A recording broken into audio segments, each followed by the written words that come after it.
예수님의 십자가를 깊이 묵상하는 사순절 기간입니다. 십자가는 기독교의 상징이고 또 교회의 상징이기도 합니다. 십자가가 높이 달려있는 건물을 보면 우리는 교회구나 그렇게 생각을 하지요. 그렇지만 정확한 이해는 십자가를 볼 때 우리는 예수님을 생각해야 됩니다. 십자가가 우상이 되어서는 안 돼요. 한때 우리 교단이 교회 안에 강단 뒤에다가 십자가 걸어놓는 것을 폐지하기로 결정을 했던 적이 있어요. 그 결정은 아직도 유효합니다. 그러나 뗄 수가 없는 분위기죠. 저 십자가를 떼면 교인들이 큰일 나는 줄 알고 아마 소동을 일으킬 거예요. 왜 그렇게 되었을까? 우리는 십자가를 믿는 것이 아니라 십자가에 달리신 예수를 믿는 것입니다. 십자가가 무슨 부적이 되어서는 곤란하지요. 제가 제일 조금 고깝게 생각하는 것이 십자가는 어깨에다 메고 사는 건데 목에다 걸고 사는 여자들이 많아.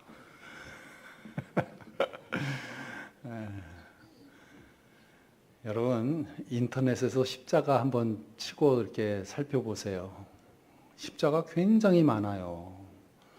우리 개신교에서 말하는 십자가는 그냥 깨끗한 아무런 장식이 없는 그런 정결한 십자가만 사용하도록 되어 있는데 끝에 꼬부라뜨려 놓은 십자가, 장식해 놓은 십자가, 성당의 십자가는 다르다는 거 아시세요? 뭐가 다르죠? 천주교 십자가. 끝에 이렇게 백합의 문양도 있지만 예수님이 달려 있어요. 그래서 걔네들은 십자가라 그러지 않고 십자고상 그렇게 얘기합니다. 고난 고자를 써가지고 종교사를 보면 성상 파괴 운동이라는 시절이 있었어요. 너무 마리아상, 요셉상, 베드로상, 바울상 이런 거 막 해놓고 우상을 섬겨가지고 게르만 민족을 교훈하기 위해서 그렇게 한 거지만 정확한 신앙을 갖는데 방해가 된다고 그 성상들을 다 때려 부시고 벽에 그려놨던 성화들 다 지워버리고 그랬던 시절이 있었거든요. 근데 정교회 측에서 제발 좀 이거는 사용하게 해주세요.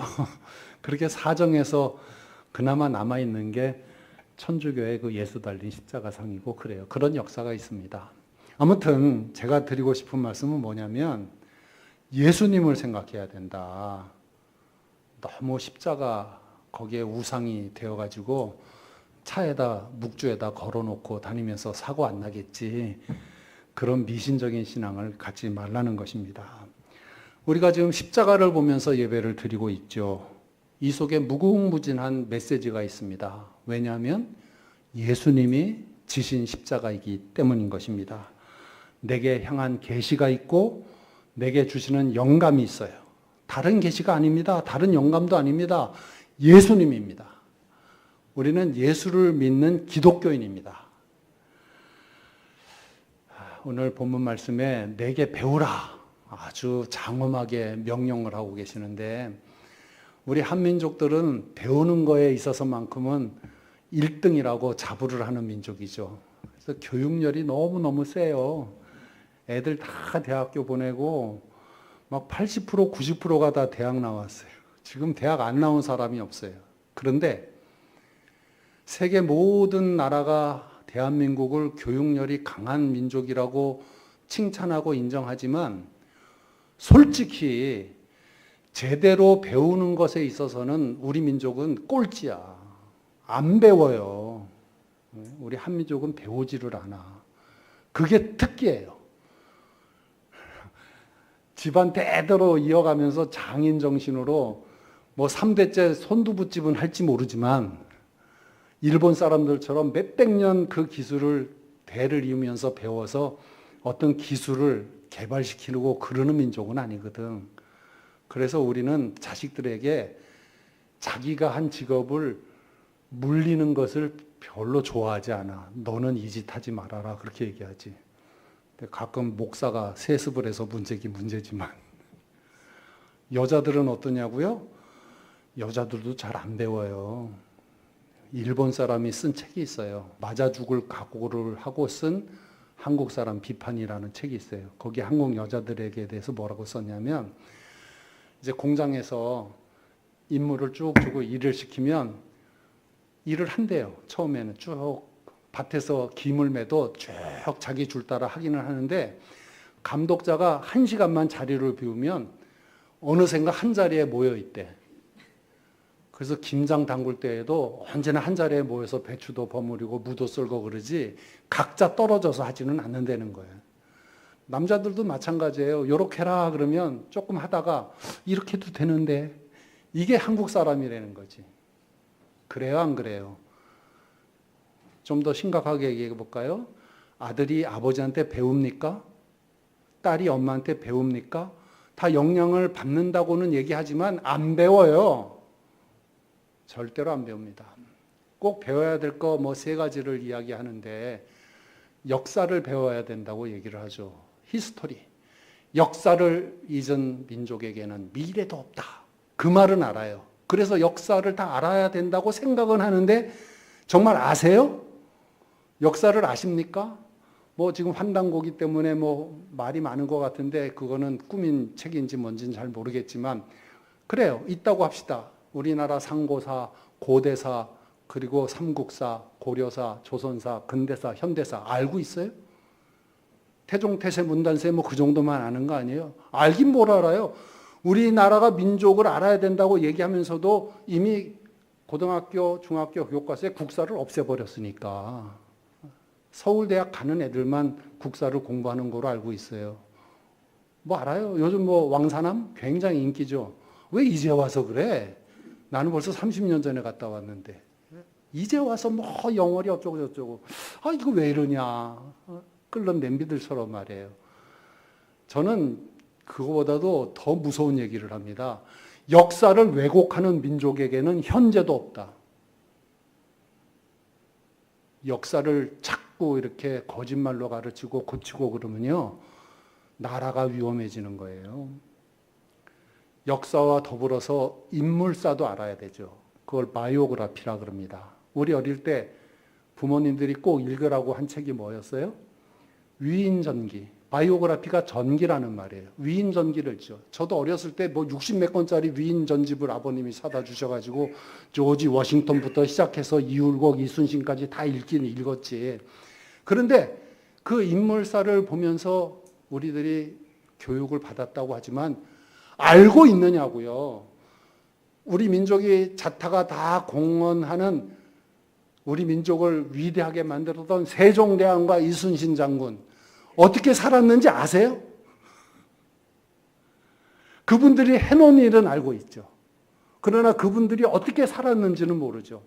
세종대왕에 대해서 정확히 아는 사람들은 세종대왕 별로 좋아하지 않아요. 왜냐하면 그분 때문에 우리나라 인구의 절반이 노비였으니까. 그 세종대왕 때문에 그렇게 된 거거든요. 사람들이 위인을 이야기하면서 그분들이 이루어 놓았던 열매에 대해서는 악망해요. 나도 그 열매는 좀 받고 싶다. 그렇지만 그 열매를 맺기 위해서 그분이 어떻게 살아냈는지, 어떤 사상을 가지고 어떤 고난을 이겨냈는지, 그런 것에 대해서는 배울 생각 전혀 안 하거든. 정말 가슴 아픈 것은요, 을지문덕 장군부터 시작해서 강감찬을 비롯해서 등등 우리나라를 구했던 모든 그 유명한 사람들이 다 결말이 안 좋았어요. 다 잡아 죽였다고. 우리나라 역사를 보면 정말 눈물 나는 얘기들이 많아요. 왜 우리 민족은 이렇게 나라를 위해서 수고한 사람들을 대접하지 못하고 모독을 하고 모욕을 주고 역적 누명을 씌우고 그렇게 다 죽였는가? 왜 우리는 좀 더 우리에게 유익을 준 사람들에게 대해서 칭찬을 해주고 동상을 세워주고 본받으려고 하고 왜 그런 마음 없이 어떻게 해서든지 꼬투리를 잡아서 갖다 잡아 죽이는 민족이 우리 민족이라면 여러분 어떻게 생각하세요? 뭘 배웠습니까? 우리 교회사도 마찬가지예요. 여러분 조선 땅에 일제시대 때 또 우리나라가 해방되어서 우리나라가 현대사회로 들어오는 그 순간까지 한 7, 80년 동안 외국 선교사가 몇 명 온 줄 아세요? 숫자를 알지도 못해요. 그럼 아는 선교사 한번 얘기해봐요. 그러면 언더우드, 아펜젤러 뭐 등등등 그러고 말죠. 3,000명 왔어요. 3,000명. 3,000명의 선교사가 이 땅에 와가지고 저기 섬까지 다 들어가서 복음을 전하고 어떻게 해서든지 이 야만적인 조선 이 민족을 하나님의 백성으로 삼고자 자기 남편 죽고 아내 죽고 아이들 죽고 그렇게 희생을 치르면서 복음을 전했는데 지금 어느 누구도 그 선교사의 애씀과 공헌과 그 선교의 방법론과 그들의 가진 신학과 신앙을 아는 사람들이 없다고요. 다 무시해버렸지. 오히려 언더우드 동상에다가 똥물을 갖다 끼얹는 그런 짓들을 하니까 우리는 개신교죠. 천주교 아니죠. 그렇잖아요. 천주교가 뭘 잘못하고 있으니까 프로테스탄트 저항에서 나왔잖아요. 그래서 솔라 피데 소글라 스크랍추라 오직 믿음 성경 그거 얘기하면서 종교 개혁을 했잖아요. 그러면 그 종교 개혁가들의 사상을 목사들이 정확히 알고 있어야지. 개신교니까. 그리고 우리는 감리교 아니죠. 우리 순복음교회예요? 장로교잖아요. 프레스비테리언. 이 장로교가 뭔가, 이 장로교 제도가 뭔가 이걸 분명히 알아야 되잖아요. 그거를 여러분이 동의해서 장로교에 나오는 거잖아요. 그런데 장로교 목사님들조차 이거는 감리교인지 순복음교회인지 뭐 성결교인지 여기서 조금 저기서 조금 심지어 이단의 말도 끌어들여다가 아무 말이나 막 하고 강단에서 희한한 소리를 하니까 배우긴 뭘 배웠어요. 그러면 예수님이라도 배워야 되는데 예수님이 내게 배우라 그랬으니까. 사랑하는 아천동교회 성도 여러분, 아천동교회가 기독교인 줄로 믿습니다. 불교 아니죠? 그러면 기독교라고 하는 것은 누구를 배우는 거예요? 예수님을 배워야 되는 거죠. 예수님을 배우지 않으면 그건 불교보다도 더 못한 거지. 다른 종교는요, 교주의 교훈만 가르쳐요. 불교를 창시한 시탈타, 그 사람이 어떻게 살았는지 그 사람 산 모습 그대로 살라고 하지 않아요. 우리나라의 불교를 융숭하게 만든 사람은 원효와 의상인데 원효와 의상처럼 원효처럼 해골바가지 물을 들이마시라 그렇게 가르치지도 않고 의상처럼 당나라에 유학 가서 불교를 배우라 그러지도 않아요. 다만 원효 사상과 의상의 화엄경 사상이 뭔지 그것만 알면 되는 거죠. 다른 종교도 마찬가지예요. 노노 맹자 그것만 보면 되지 공자와 맹자가 어떻게 살았는지를 우리는 관심 갖지 않아도 되는 거죠. 그런데 기독교는 꼭 예수님의 교훈만 얘기하는 게 아니에요. 예수님의 교훈도 잘 받아들이고 잘 해석하고 그것을 깨달아야 되지만 예수님처럼 살아야 되는 게 기독교예요. 예수님을 배워야 되는 거예요. 그래서 우리는 그렇게 살지는 못하지만 예수 닮기 원하네. 예수님처럼 살기를 원합니다. 예수님이 이러셨구나 저러셨구나 그러면서 예수님을 본받으려고 하는 거죠. 자, 큰 덩어리로 말씀을 드리면 그게 무엇이냐. 세상이 재촉하는 게 있어요. 세상이 막 사람들에게 말하는 게 있어요. 강해져야 돼. 강해져야 돼. 그래야 이길 수 있어. 힘을 갖춰야 돼. 경쟁에서 이겨야 돼.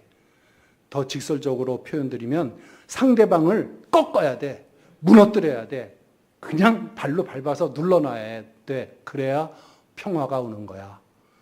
그게 로마 시대 때부터 있었던 팍스 로마나, 로마의 평화, 팍스 아메리카나, 미국의 평화.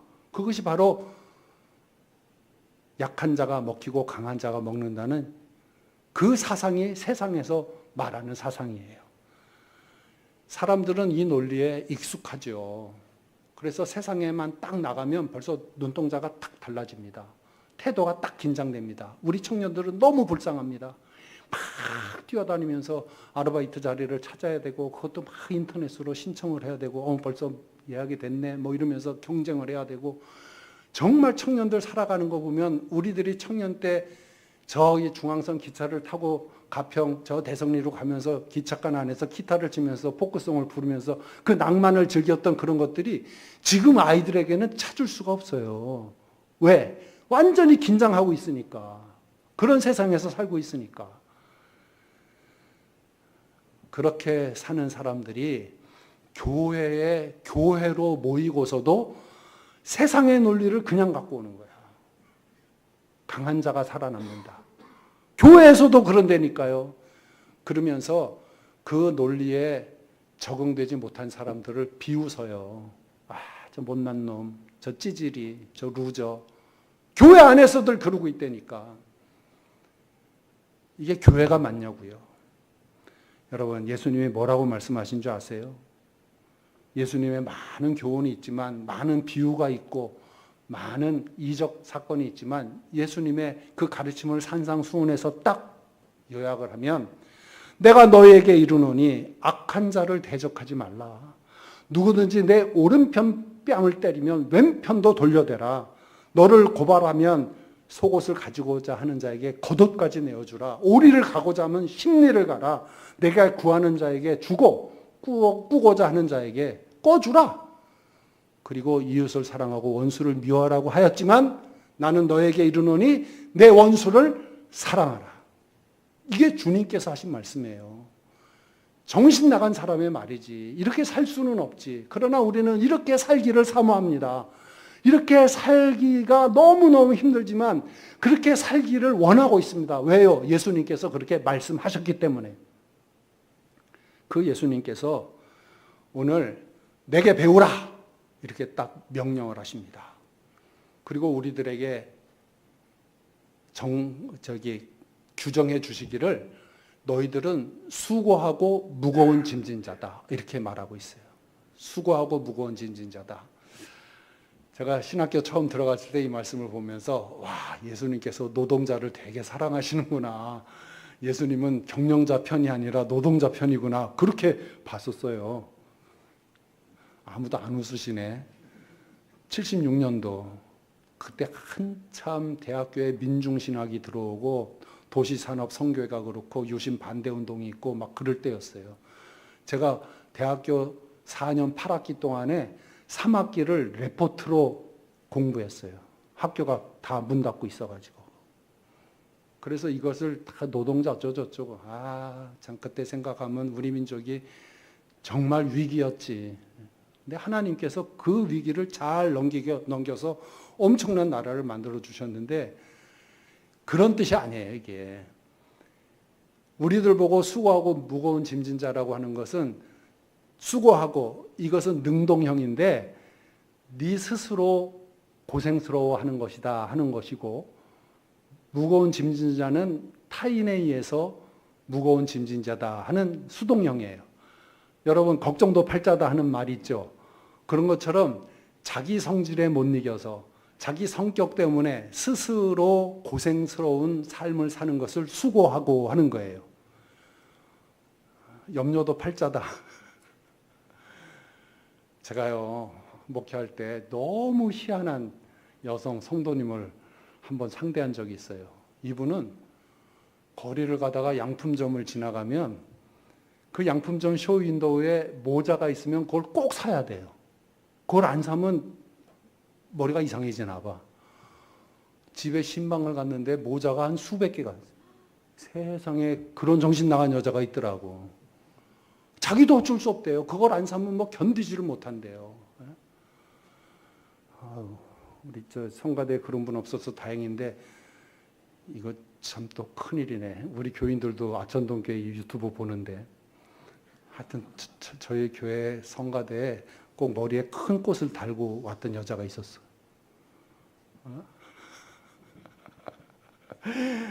교인들이 그냥 어쩔 줄 몰라요. 왜 그럴까? 왜 그럴까? 자기 스스로 고생스러운 인생이 되는 사람 대표적인 게 욕심과 교만이다. 자기 욕심 때문에 자기의 교만 때문에 스스로 이기지를 못하는 거예요. 그래가지고 괜히 성질 부리고 괜히 여러 사람 힘들게 만들고 그 다음에 또 지적하는 것이 질투와 시기. 이 질투와 시기 때문에 세계 역사가 다 뒤집어지는 거예요. 집안 역사도 마찬가지지만. 와, 뭐 집안들마다 그냥 동서들끼리 싸워가지고 집안 다 풍지박산되고. 우리 한국 여자들 대단해. 시집들 가서는 동서들끼리 싸워서 시집 박살내고 또 친정에 가서는 지네들끼리 똘똘 뭉쳐가지고 친정 부흥시키고. 왜들 그러냐. 교회는 또 어떻습니까? 여자만 또 시기 질투가 있는 것이 아니에요. 남자들의 시기 질투는 이건 또 눈 뜨고 못 봐주는 거예요. 남자들이요, 안 그런 척 하면서 그냥 속에 고가운 마음 가지고 견제하는 마음 가지고 그거 품지 못하고 교회를 다녀야 되는지 말아야 되는지 그렇게 해서 스스로 고생하는 것이 수고하고 하는 헬라어 코피온테스라는 말이에요. 무거운 짐진 자는 원어로 페포르티 스메노이. 이거는 무슨 뜻이냐면 내가 연약하니까 받는 서러움이에요. 솔직히 집안이 별로 안 좋습니다. 솔직히 학벌이 별로 안 좋습니다. 솔직히 자본이 별로 없습니다. 가진 게 없습니다. 그래서 세상에 나가면 언제나 멸시천대를 받지. 참 그거 마음의 짐이 어떻게 설명할 수 없는 거거든요. 국민학교 졸업한 지 50년이 지났는데, 국민학교 졸업한 지 60년이 지났는데, 국민학교 동창들이 모여서 여전히 얕보고 깔보고, 그게 왜 그런가 그랬더니 국민학교 때 100점 맞았대, 자기는. 근데 자기 짝은 75점 맞았대. 그거 가지고 멸시하고 무시하는 거예요. 근데 현재 직업을 보니까 75점 맞았던 애는 중소기업 사장이야. 100점 맞은 애는 교수하고 일찍 은퇴했어. 그래서 맨날 정부에서 주는 연금 가지고 근근히 살아. 그런데도 그 50년 전, 60년 전 공부하고 100점 맞고 75점 맞았다는 것 때문에 서로 무시하고 깔보고. 여러분 웃기지 않아요? 제가 말하는 것이 거짓말 같으세요? 동창회를 안 가봐서 모르신다고요? 가보세요. 동창회만 갔다 오면 그냥 난리가 나는 거지. 인간들의 마음이 그래요. 거기서 인생사가 무거운 짐진 자가 된다. 그러한 사람들에게 우리 주님께서 승리의 비결을 가르쳐 주십니다.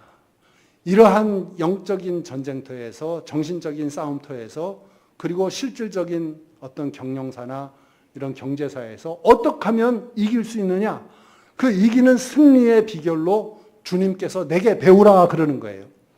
자, 주님의 말씀대로 살면 승리할 줄로 믿습니다. 정말일까?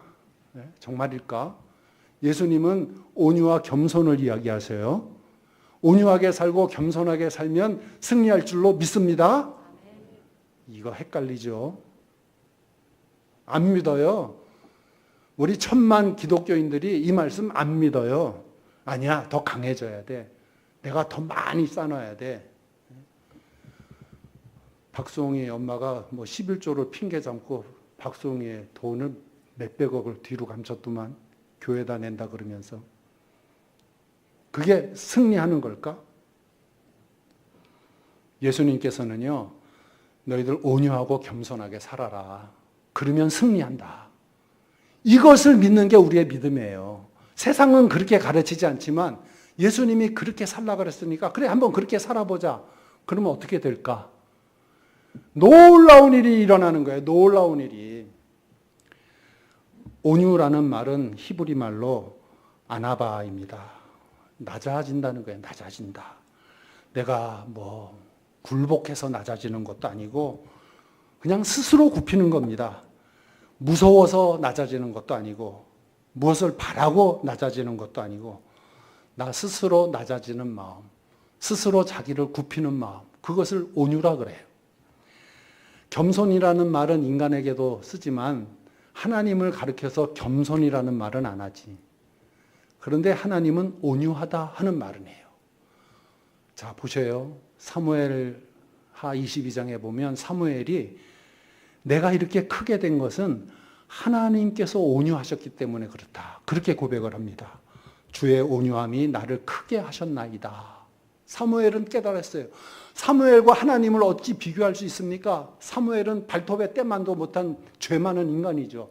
그러나 사무엘이 그렇게 위대한 사람이 되고 가만 보니까 내가 이렇게 위대하게 된 것은 하나님께서 당신을 낮추시고 당신을 높은 자리에서 낮은 나의 자리까지 낮추시면서 나와 함께 하셨기 때문에 내가 크게 된 것이다. 그렇게 고백을 하고 있는 거예요. 우리의 우리 된 것은 다 하나님의 은혜인 줄로 믿습니다. 하나님의 그 은혜라고 하는 것은 하나님의 그 높으심이 낮은 이 자리까지 내려오셔서 우리와 함께 해 주셨기 때문에 우리가 크게 된 거예요. 주님께서 기도하십니다. 아버지여 내 뜻대로 마옵시고 아버지의 뜻대로 하옵소서. 이것이 온유예요. 아버지의 뜻을 그대로 받아들입니다. 아버지의 뜻은 십자가를 지는 거예요. 나도 내 나름대로 생각이 있지만은 내 생각을 버리고 아버지의 뜻을 그냥 받아들이는 거예요. 그것을 온유라고 이야기하는 것입니다. 여러분, 온유는 결코 나약함을 얘기하는 게 아니에요.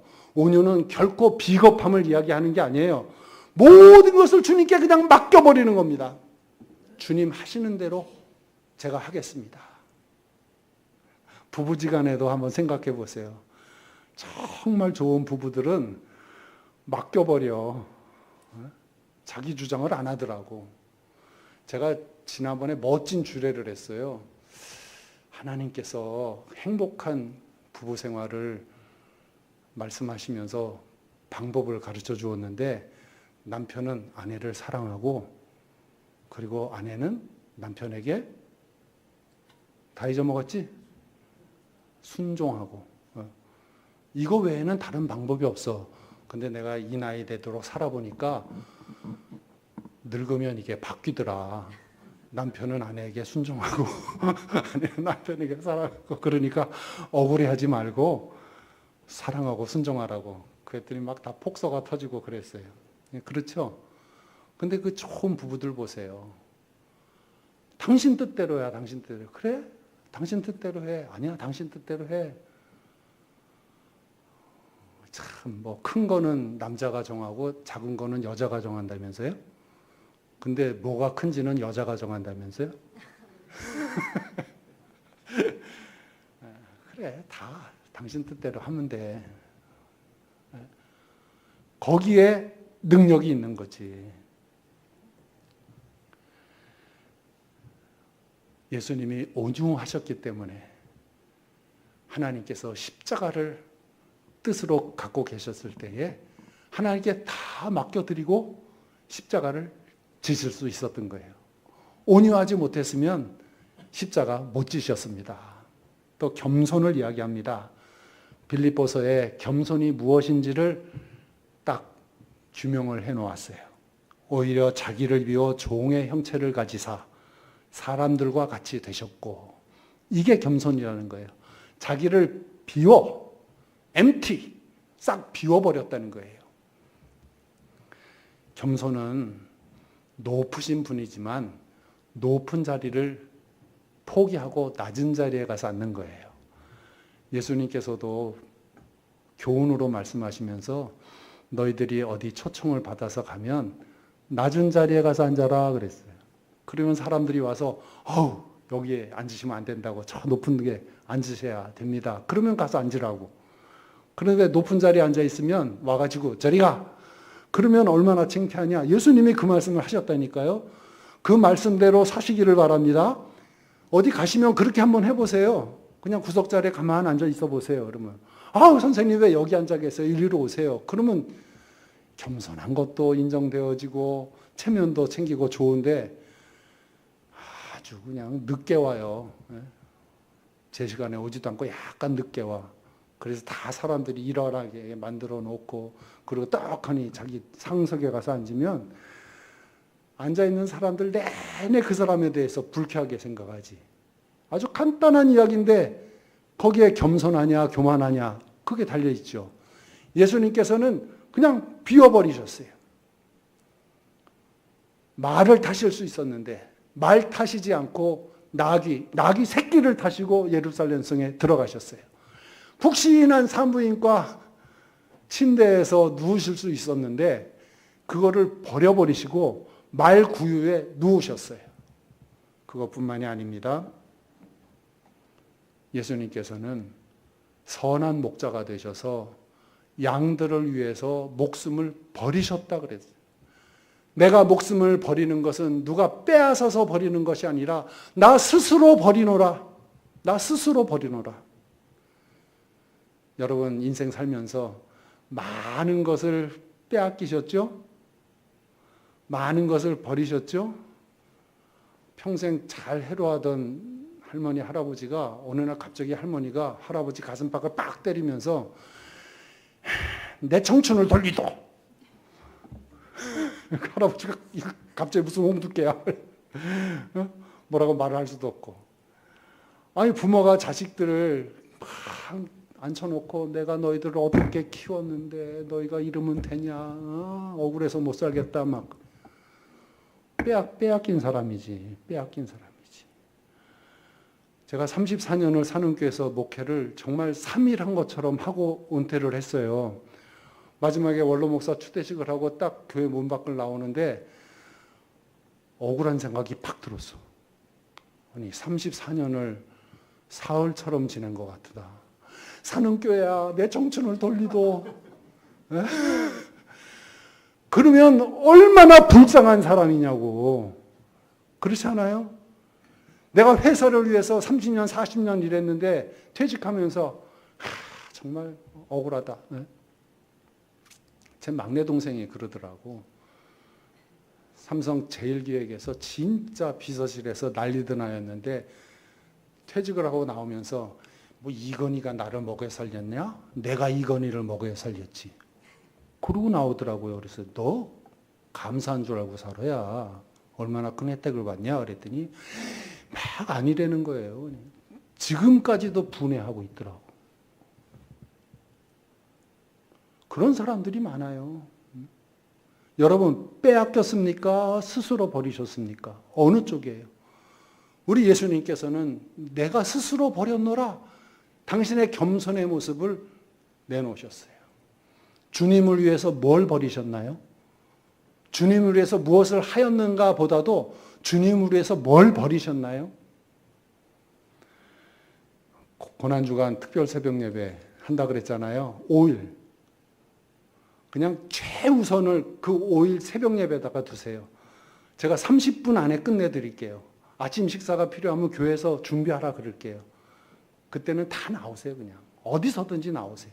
그래서 정말 내가 하나님의 나라와 교회를 위해서 기도해야 되겠다. 한번 결심해 보시고 그 시간을 한번 버려보세요. 그게 겸손이에요. 우리가 이 겸손을 배운다고 할 때, 온유를 배운다고 할 때, 이 배운다라고 하는 말에 몰입이 되어가지고 마치 무슨 책을 펴놓고 공부하듯이 배우는 것을 연상하는데, 그래서 제가 성경 공부라는 말을 싫어해요. 여러분, 성경 공부는 책을 펴놓고 하는 공부가 아니고 그 말씀대로 살아보는 거예요. 그 말씀대로 살기가 세상에서는 녹록지 않죠. 원리에 맞지 않는 것 같죠. 그래도 성경 말씀대로 살아보는 거예요. 주님께서는 오늘 말씀하십니다. 내게 배우라. 원어로는 마세테 아포 에무후. 마세테 제자. 내 제자가 되라 그 말이에요. 제자는 주님과 함께 주님처럼 살아가는 것을 말하는 것입니다. 주님처럼 생각하는 것을 말하는 것입니다. 주님의 방법대로 나도 그 방법대로 사는 것을 말하는 것입니다. 그래서 주님께서 뭐라고 말씀하셨느냐? 나의 멍에를 메고 그랬어요. 나의 멍에를 맨다. 시골 생활 하신 분들은 멍에가 뭔지 아시죠? 이 멍에가요, 종류가 꽤 있어요. 소 한 마리가 멍에 혼자 매면 그걸 호리쏘라 그래요. 소 두 마리가 멍에를 같이 메고 쟁기를 달고 끌면 그걸 결이쏘라 그래요. 그 결이쏘가 매는 멍에가 오늘 본문에 나오는 멍에예요. 그러니까 주님께서 내 멍에를 메고 하는 것은 내가 이쪽을 메고 네가 이쪽을 메고 같이 메고 걸어가자 그런 얘기예요. 신앙생활은 주님과 함께하는 것입니다. 주님과 동행하는 것입니다. 주님께서 나와 함께 하십니다. 내가 주님과 함께하는 것입니다. 그렇게 메고 따라가 보라. 내 멍에를 같이 메자. 내 속도에 맞춰서 내 발자국에 맞추어서 나의 생각대로 한번 같이 끌고 가보자. 그리하면 그 멍에는 쉽고 가볍다 그랬어요. 쉽고 가볍다. 아, 이게 뭘까? 예수 믿으면 쉬워지나? 가벼워지나? 앉아서 먹고 노나? 놀고 그냥 날마다 돈이 나와가지고 편하게 사는 것인가? 전혀 안 그렇죠. 예수 믿어도 예수 안 믿는 사람처럼 출근해야 되고 가서 내 노동력을 발휘해야 되고 공부해야 되고 시험 봐야 되고 다 똑같아요. 그런데 예수 믿으면서 교회에서 봉사하고 예수 믿으면서 세상에 나가서 내 사명을 감당하고 하는 그런 것들이 쉽고 가벼움이라. 이 쉽고 가볍다고 하는 말, 크레스토스, 이 말은 달콤하다 하는 뜻이 있어요. 그래서 예수님과 함께 멍에를 메고 감당해 나가는 내 인생은 달콤하다. 그래서 신앙이 좋은 사람들은요, 무슨 일을 해도 찬송을 부르면서 합니다. 항상 신이 나서 합니다.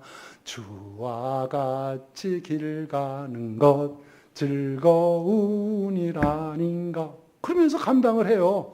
새벽부터 감당을 해요. 새벽부터 우리 해가 질 때까지. 그런데 예수님과 동행하지 않는 사람들은 예수님과 동행하는 사람이 일하는 것보다 더 간단한 일을 하면서도 입이 삐쭉 나와 있고 불평불만하고 문제만 일으키고, 예수님께서 내 마음이 쉼을 얻을 것이다. 나와 멍에를 같이 메고 그렇게 온유와 겸손을 배우고 살아나가면 내 마음이 쉼을 얻을 것이다. 할렐루야. 야, 이 마음의 쉼을 얻는 것이 얼마나 감사합니까? 위로받지 못해서, 용기 얻지 못해서, 진리를 깨닫지 못해서 컬컬하고 답답하고 이 마음에 온통 원망과 불평과 살인하고 싶은 마음, 그 마음으로 가득 차 있어서 스스로 내가 수고하고 무거운 짐진 자가 돼서 쓰러져 있는데 내 마음이 쉼을 얻을 것이다. 사순절 기간 동안에 이거를 깨달아야지, 이거를 배워야지요. 박태준 회장님 아세요? 우리 딸이 원하는 대로 한동대에 입학을 했어요. 제가 아예 우리 애들은 국민학교 들어갈 때 너희는 장신대, 한동대 둘 중에 하나밖에 안 돼. 다른 대학은 안 돼. 그렇게 가르쳐 놨더니 정말 한동대를 가더라고요. 딸도 한동대 나오고 아들도 한동대 나왔어요. 딸이 한동대 합격을 해서 이제 입학식에 제가 데리고 포항에 가서 택시를 탔습니다. 포항제철 앞을 쭉 지나가더라고요. 우리 딸에게 저 포항제철은 박태준 집사님이 이룩해 놓은 거야. 37살 때, 30대 중반 때 저 어마어마한 제철소를 완성하시고 정말 고생 많이 하셨어. 그렇게 얘기를 했더니 택시 운전기사가 그냥 막 화가 나가지고 그냥 선생님, 제가 그냥 요즘은 열불이 나서 못 살겠어요. 왜? 그렇게 훌륭하게 포항을 먹여 살리고 우리나라를 먹여 살린 저분에 대해서 아무도 기억을 못하고 알아주지도 않고 그냥 왜 이렇게 우리나라가 이렇게 되는지 모르겠다고 택시 운전기사가 흥분을 하더라고. 그래서 아, 선생님, 저 같은 사람도 있잖아요. 뭐 괜찮아요. 뭐 하여튼 그러고 입학식을 갔던 기억이 있는데, 이 박태준 이 회장님이 얼마나 큰 곤욕을 치렀습니까? 일본에 망명했어요. 4년 동안 고생했습니다. 오사카 그 판잣집에서 4년을 거지처럼 살았다고. 그 위대하신 분을 4년 있다가 돌아왔지요. 그 회장님 딸이 아빠 우리 교회 나가서 예수 믿자. 교회를 나갔대요. 예수님을 배우기 전까지는 섭섭하고 원통하고 미워하는 마음이 떠나지 않아서 그냥 죽이고 싶고 그게 화가 돼서 병이 되더래. 너무 통분해서. 네? 그런데 예수님을 배웠어요. 온유와 겸손을 배웠어요. 그 속에 있는 원통한 마음이 다 사라지고 능히 너끈히 이기는 힘이 생겼답니다. 그 사무치던 미움이 싹 달아나더니 하늘이 주는 평안으로 가득 차고 자기가 행복한 사람이라는 것이 깨달아졌답니다. 그리고 그분은 모든 원한을 다 내려놓으시고 평안하게 주님의 품으로 가셨어요. 이 사순절 기간에 우리들이 주님께로부터 이 온유와 겸손을 배우는 그런 성도들이 되어야 할 것입니다. 기도하십시다. 하나님, 감사합니다. 예수 믿는다고 하면서도 저희들은 욕심과 교만과 시기와 질투와 미움으로 너무나 까칠한 인생 속에서 스스로 수고하고 무거운 짐을 진 자처럼 살았습니다. 겸손히 온유하게 십자가를 지신 예수님을 바라보면서 저희들도 그 온유와 겸손을 배우게 하여 주시옵소서. 그리하여 내 영혼의 힘을 얻고 내 마음에 쉼을 얻게 하옵소서. 예수님의 이름으로 간절히 기도드리옵나이다. 아멘.